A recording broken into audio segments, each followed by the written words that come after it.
Hey everybody, today I'm going to show you what you experience in the first few hours in Lost Ark, this brand new MMO that has recently been dropped in the West, but has already been well developed for years in South Korea. Do note this is mainly for newer people and those who are curious what it's like in the world of Arcadia, although you may learn something new yourself if you have already played a bit of Lost Ark. Alright, so right off the bat you'll be shown the server list, and from here you'll select a home for your characters. Just note, if you do try to join the full servers, you will be met with queue time. Afterwards, you'll be directed to your characters hub. This is a nice little feature showcasing all your characters just chilling with each other. You can also customize the background if you do decide to purchase some of them via the store or leveling up your roster. After creating your character, you'll be met with select a class screen. There are currently 7 classes with a total of 15 advanced classes and more to come in the coming months. Some are gender locked while others aren't.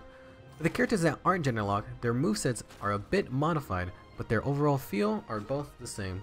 Before selecting a class, you can also just quickly click on the advanced class preview to see their different style that advanced classes provide for that specific class.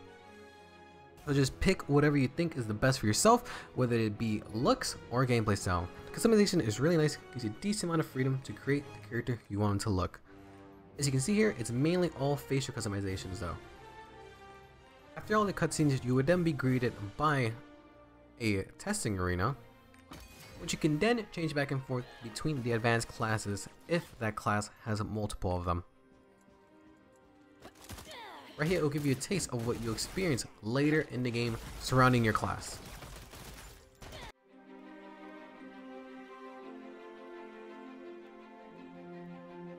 As soon as you get out of the boat, the tutorial starts for you and will walk you through all the basics.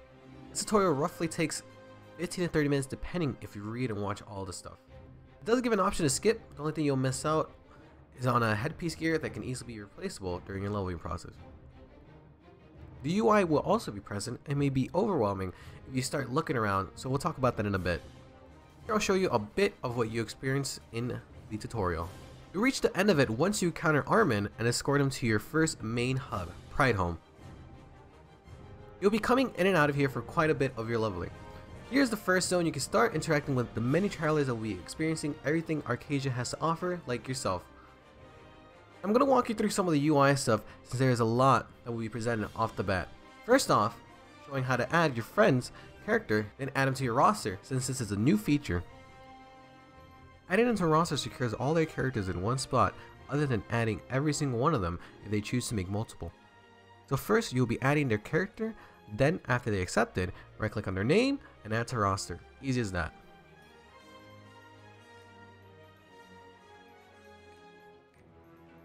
Now onto the overall stuff you see on the bottom right.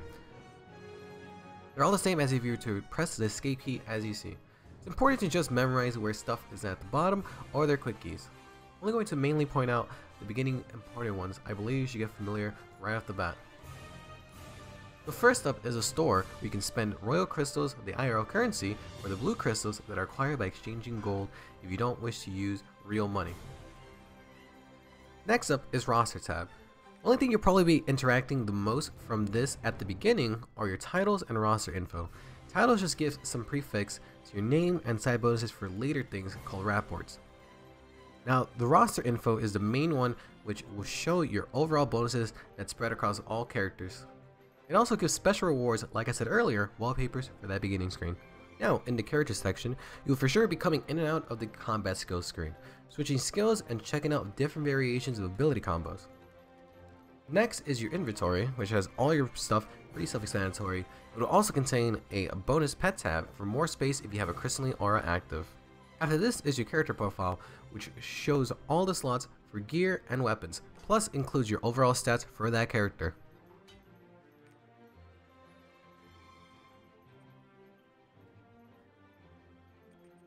The adventure section is next. So you have your adventure tome in there, which basically shows your overall progression for these continents. It does give some nice rewards down the line. In that section is also your quest journal, which if you're familiar with MMOs, just holds all your quest stuff, uncompleted and completed ones. Now onto the guides section. The only thing you'll be interacting here are with your pets. Pets tab will have all of them lined up in there, as many as you have currently. The pets are very useful in this game since they collect every drop around the world. One thing I also want to mention that I forgot to put in the video originally was in the guide section, it also had mounts. So this is where you'll be looking at your mount. Your first mount will probably be the horse. So yeah, here you would just check and you will just click that. You can also use this hotbar here for potions, horses, and songs later on that will be provided through questing. Quick selects are really nice. You just click on them or use the quick key on them. Now onto community. The only one you will be interacting with is your friends list, which we have already covered. A new feature you should take note and could be very helpful with providing general directions at the beginning are your welcome challenges, located at the top right. Here it's like sort of a checklist to your adventure all the way up to the end game. For sure try to do basic guide ones in order so you won't backtrack at later stages in the game. The other sections when unlocked are fine to do whenever you have time. It will also give you good rewards, so it doesn't hurt taking some time to do them, right? One thing that will pop out during your questing are these adventure guides. These will be sort of mini tutorials giving you a brief explanation and walkthrough of some mechanics around the world. For example, there will be some shown for life scaling later in the game, as also you can see some shown here as well. So be sure to keep an eye out for those popping up on your screen and don't forget to do them, they're very helpful. Now a brief explanation about questing. There are various colors of quests around the world. Orange is the main quest line, blue is basically an assist quest to another one, red are instance quests, purple are guide quests, yellows are mainly side quests, and pink are rapport quests, which the welcome challenge will assist you with those later in the story. Orange quests will provide the most combat XP, which is your character XP, as you can see in the bottom left. Side quests will provide minor combat XP and sometimes roster XP, which levels up that roster tab for global character goodies and other stuff we saw earlier.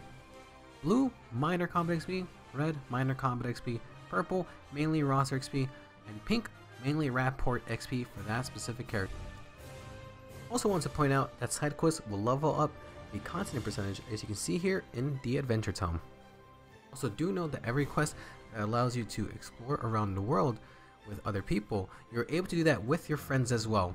When in a group, you can also gain progression together.